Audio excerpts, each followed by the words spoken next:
It may sound bizarre now, especially when Batman seems to be one of the core memories of pop culture today, but you'll be surprised to know that for the first 3 decades of their publication, Superman was far more popular than the Caped Crusader. The Man of Steel had his own national radio program, movie serials, a newspaper strip, and widely popular television series in the 1950s. If I tell you that even your grandma probably knew the Son of Kryptonite in 1965, that might not be an exaggeration at all. Meanwhile, Batman remained DC's second biggest hero. Yet, not many really knew him, and those who could recognize him only knew him because they'd grown up with his comic books. But then came 1966, and with it we saw Batman on television, and nothing was ever the same again.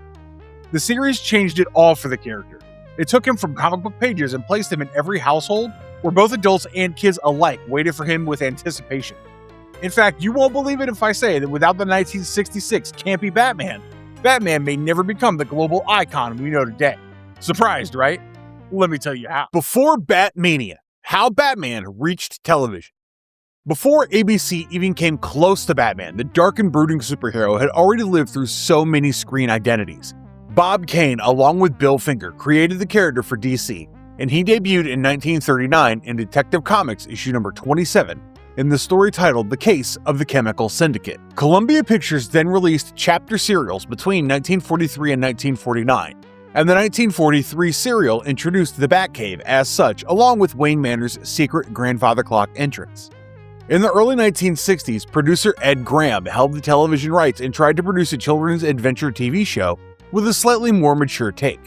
However, the theatrical screening of An Evening with Batman and Robin in 1965 and Hugh Hefner's Playboy Mansion proved that Batman was a hero enjoyed both by kids and adults. But then, Batman premiered on television.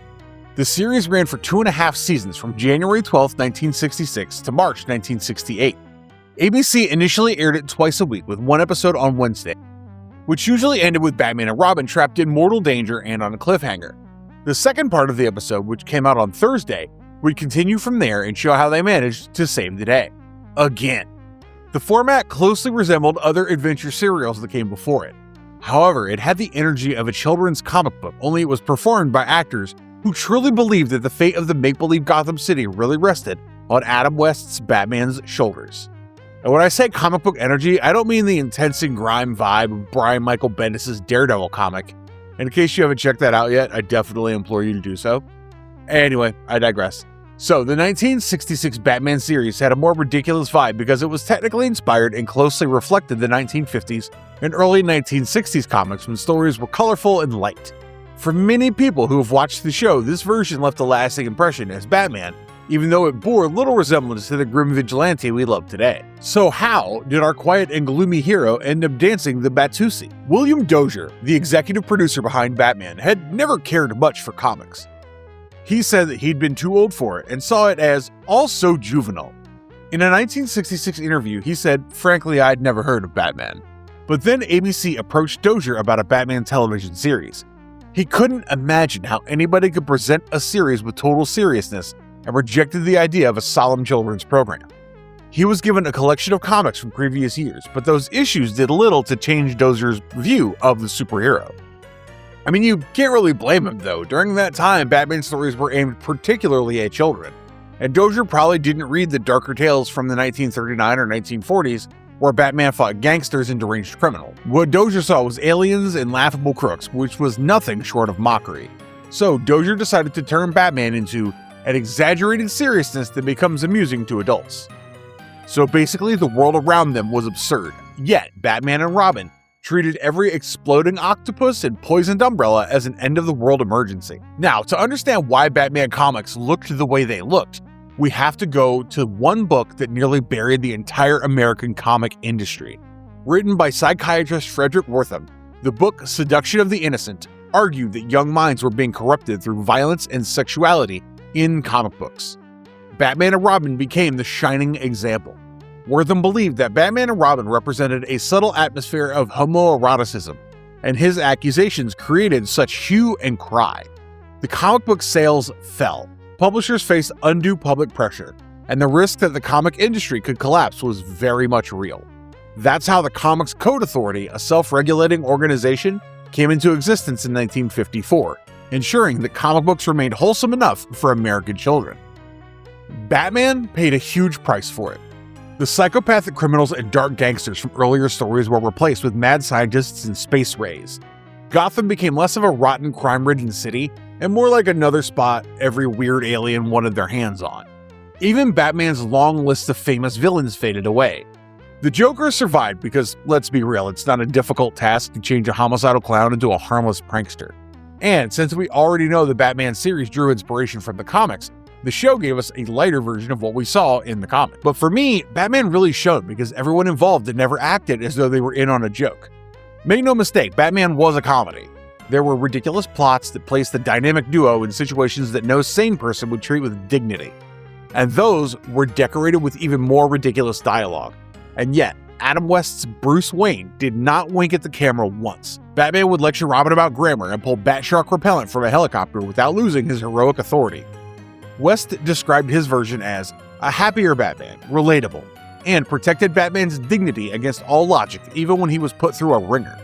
Dozier's assistant, Charles Fitzsimmons, later explained that for Batman's role they had to find an actor who was prepared to play Alice in Wonderland as if it were Hamlet.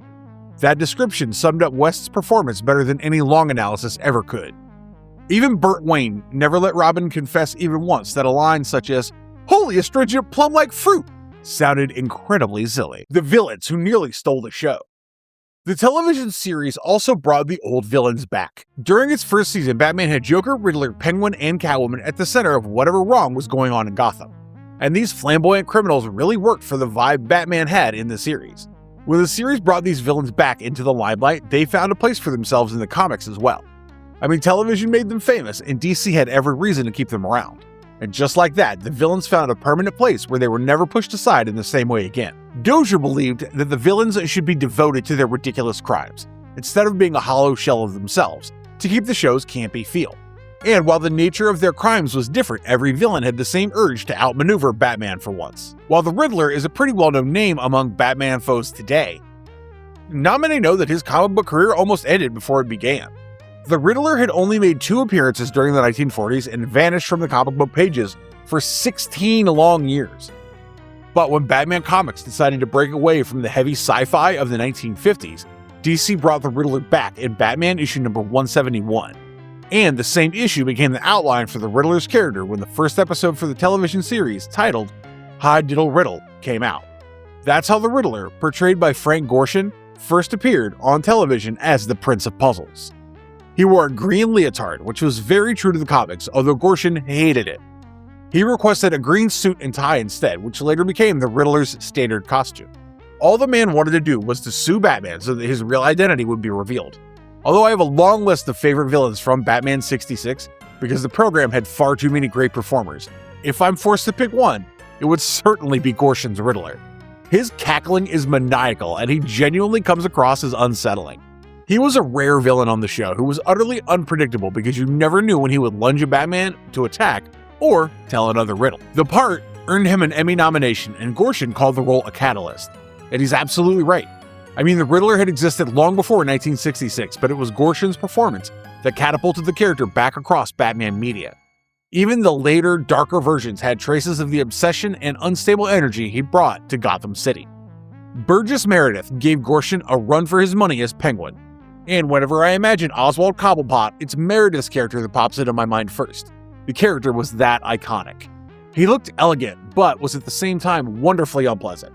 While his top hat and formal language gave off a bougie vibe, it was his bird-like nose that broke character every 2 seconds.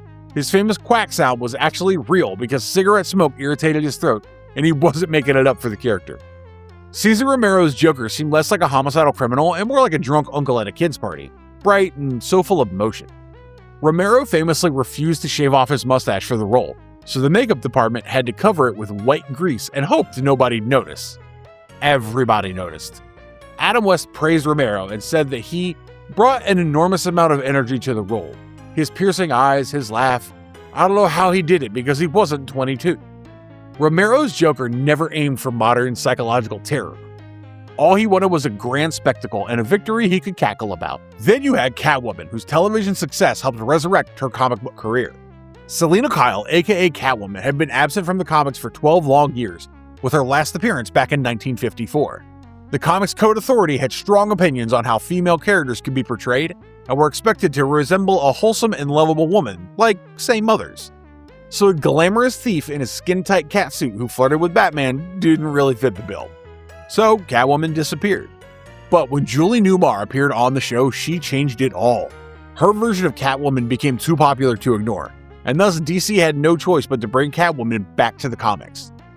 The show also replaced Selina's purple raunchy dress and cape with a tight black suit, and the comics later went ahead with the same idea. Now, there's no denying that Catwoman was a looker, and if any villain in the roster could convince Batman to hang up his cowl, it's probably her. But Newmar's not the only actress who played Catwoman. Newmar played the character in the first 2 seasons, while Lee Merriweather played the role in the 1966 film. Later, Eartha Kitt portrayed her in season 3, giving the character a sharper edge than either Newman or Merriweather. Yet, it was the electrifying chemistry between Adam West and Julie Newmar, filled with the will they won't they tension, that really brought the spark. And that spark only grew stronger in the 2nd season. Long before Dave and Maddie drove each other mad on Moonlighting or Sam and Diane did the same on Cheers, we had Bruce and Selina locked in the slow burn will they or won't they mess. And for Batman, which called itself a family program, there was enough flirtation to feel the heat through the screens. Adam West and Julie Newmar had unbelievable chemistry. Catwoman purred between her threats, stood a little too close to Batman, and tested Batman's moral discipline, which I feel was about 3 seconds away from collapse, I kid you not. And come on, nobody wore Catwoman as Newmar did. Batman was clearly fascinated by Catwoman, and who could blame him? Their scenes had palpable sexual tension.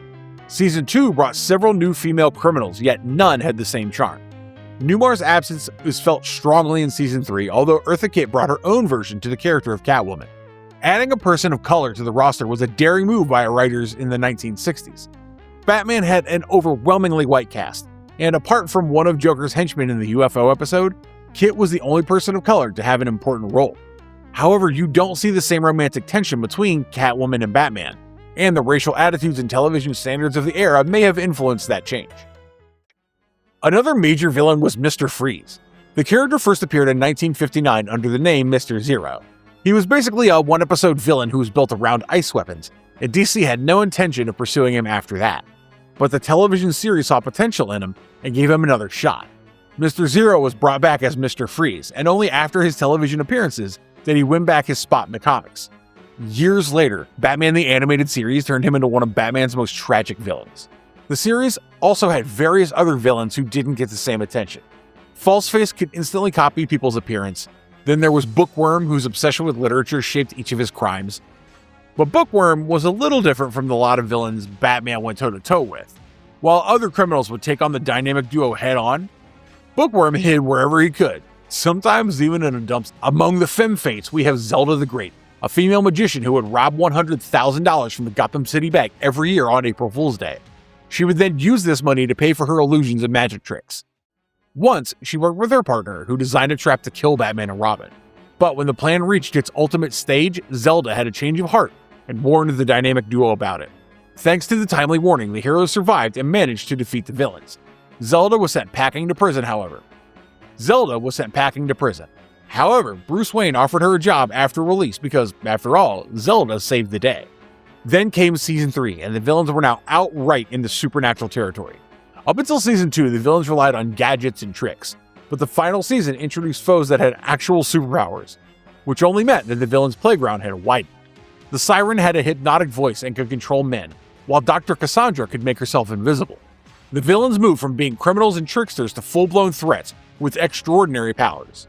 Had there been another season, we could have seen Batman and Robin fighting powers and villains who required more than a bat gadget to punch in the throat. But of all the villains that Batman 66 awarded us with, there's still some that I think were missed, and those really hurt. Take, for instance, Poison Ivy. Don't tell me you don't share the same feeling that she was one of the strangest of the lot. She debuted in the comics in June 1966, which means she could have been the perfect candidate to introduce into the series. Yet she was completely overlooked. Edie Williams, who has already appeared a couple of times in other roles, would have been an apt choice for Poison Ivy. I mean, there's certainly no denying that she had an incredible screen presence. Instead, we get no Ivy at all. Two-Face is another missed opportunity. Well, he's arguably one of the biggest classic Batman villains, and it kinda annoys me because Edward G. Robinson was right there. Robinson had built his entire career on tough guys and gangsters, and he had even appeared on Batman as himself.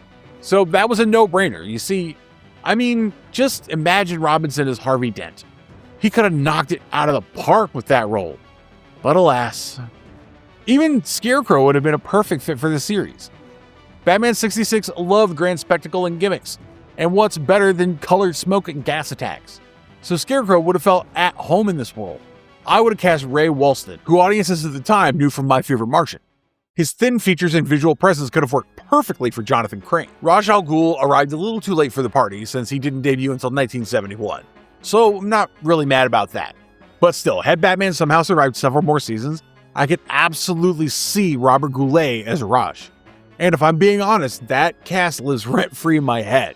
What do you guys think about it? But I feel the biggest missed opportunity would have to be passing on Jackie Gleason. How did nobody give Jackie Gleason a villain role? Just suit the man in a hideous plaid suit and hand him an enormous cigar. And you got the perfect mob boss. Gleason certainly did have the personality for this world. And since Gleason had already played Minnesota Fats in The Hustler, I would have gone all the way with a billiards-themed villain. How could you not? Batmania took over America. The nation was obsessed with the series, and during its 1965-66 season, it ranked as the 10th highest rated program on Wednesdays and the 5th highest on Thursdays. While the show dominated the screens, it also spread to magazines, toy shops, and schoolyards. Mark Hamill, who voiced the Joker in 1992's Batman the Animated Series, remarked, "It was the Beatles, Batman, and Bond." And that aptly describes the Batmania during the time. The series was enormous for a brief time. Celebrities wanted a piece of the very successful pie and competed for villain roles or even cameo appearances. The series was also the longest-running live-action superhero program until Smallville surpassed it almost 4 decades later. And after the first season ended, a theatrical film titled Batman was released during the summer of 1966. However, it wasn't a major hit at the box office, although its theatrical run and TV broadcasts generated a decent return. The movie even brought the major villains like Joker, Riddler, and Catwoman as they formed an alliance and plotted against the Caped Crusader. And let's not forget that this was the film that gave us the Bat Shark repellent and the legendary shark attack. I'm just going to drop the link to the bit here for you guys to enjoy the classic. Was Batman ended properly, or was it cancelled? But unfortunately, all good things must come to an end, and Batman reached its conclusion. Once the program became every bit as popular, there was nowhere to go except down. The fall happened gradually, with the ratings first declining, and the major reason for it was the repetitive format of the show. Season 2 added many guests and introduced new villains in an effort to pull it up, but the efforts were in vain. Viewers began to lose interest near the end of the second season. A villain plotted a scheme, and then Batman and Robin would rush to Commissioner Gordon. The heroes would then search for clues, and by the end of Part 1, the heroes would end up trapped. In Part 2, they would somehow escape, which was followed by another pursuit and a colorful bat fight, filled with comic book sound effects like pow, biff, thwack. Even as a fan, I cannot defend that. Had the series tried different formulas to keep it interesting, it might have lasted longer. But the repeated format became predictable and monotonous. The ratings fell drastically, and Batman nearly ended after only 2 seasons. Dozier and his team filmed an 8 to 10 minute presentation to convince ABC not to cancel the show. It survived as a mini-plot for the season. They also planned on bringing in Batgirl as a new partner for Batman and Robin as a final attempt to revive the show. Executives at ABC were interested and waved the green flag on the 3rd season. According to Yvonne Craig, who was roped in to play Batgirl, she hoped that her character would appeal to adult male viewers and young girls alike. Sadly, that did not happen. Even ABC's go-ahead came with compromises. Batman was an expensive program. The sets cost money, the special effects cost money, even the big names associated with the show needed money. Dozier said it was a very expensive show to do. The sets were expensive, the special effects were expensive, and the cost was killing us. So the budget was cut down. But the 3rd season couldn't hide the budget cuts. The villains' lairs were reused and recycled. Many looked like cheap theater sets with fake walls and boring backdrops. I remember one episode where Batman was chasing Catwoman across the rooftops, and the roofs were clearly part of ABC studio buildings. Batman even went from 2 nights a week to a single episode on Thursday night. But nothing helped, and the show ended after its 3rd season. The final episode, titled Minerva, Mayhem, and Millionaires, aired on March 14, 1968. It was the program's 120th episode, and Dozier himself appeared in it. However, the story could have ended completely differently than the way it did. According to the Burt Ward and later accounts, after ABC pulled the plug on the show, NBC offered to take on Batman for its 4th season. That meant we could have gotten another go at West and Burt Ward as the dynamic duo. Unfortunately, 20th Century Fox had already destroyed the Batcave and the other major sets. Rebuilding everything would have cost too much, and thus NBC withdrew its offer. During a CNN interview in 2016 marking the program's 50th anniversary, Burt Ward recalled that he and West might have continued as the dynamic duo if the sets had survived. What came next after the series ended? While the show ended with a whimper, it never fully disappeared out of sight. Filmation released The Adventures of Batman, turning the characters into Saturday morning animation. While the Batmania had waned down, networks knew that Batman still had it in him to attract younger audiences. Filmation also produced the 1977 The New Adventures of Batman, where West and Ward returned to voice Batman and Robin. West, Ward, and Gorshin again returned in 1979 for 2 live-action Legends of Superhero specials alongside other DC characters. For viewers who've never read Batman comics, West's version of Batman became the definitive Batman for them. But those who've been fans of the superhero from its comic days knew that Batman always had grim roots. And it was only after Tim Burton's 1989 Batman that the audiences saw a live action, which was as dark as the hero that was created in 1939. West and Ward returned to television with the film Return to the Batcave: The Misadventures of Adam and Bert in 2003. But it didn't end there. In 2013, DC Comics introduced the digital-first comic Batman 66, which closely matched the television series in its style and treatment. Warner Brothers later produced the 2 animated films with Adam West and Burt Ward back as Batman and Robin. Batman: Return of the Caped Crusaders came out in 2016, which was followed by Batman vs. Two-Face in 2017. The second film has William Shatner as Harvey Dent and Two-Face, a villain who never appeared in the original television series because apparently he was too dark for the show. The movie also became West's final go as Batman, and sadly, he died before the film was released. However, Batman 66 also had a long road to home video. After years of rights disputes between Warner Brothers and Fox, Warner Brothers finally released the series on Blu-ray and DVD in November 2014 under the title Batman: The Complete Series. What happened to the cast after Batman? After the show, West faced the typical typecasting. He worked in films, regional theater, voice roles, guest parts, and gradually turned his Caped Crusader identity into his second career. Rather than pretending he had long hung up the cape and moved on, West celebrated the warmth it brought him. He returned to Batman through animation and various reunion projects before he died of cancer in 2017. Burt Ward embraced Robin and often reunited with West on projects. Just like West, Ward kept Robin alive through guest appearances and voice work, and returned as an older Dick Grayson during the 2019 Crisis on Infinite Earths crossover. As of 2026, Ward, who is 81 years young, remains a major part of conversations surrounding Batman and continues his animal rescue and pet food work.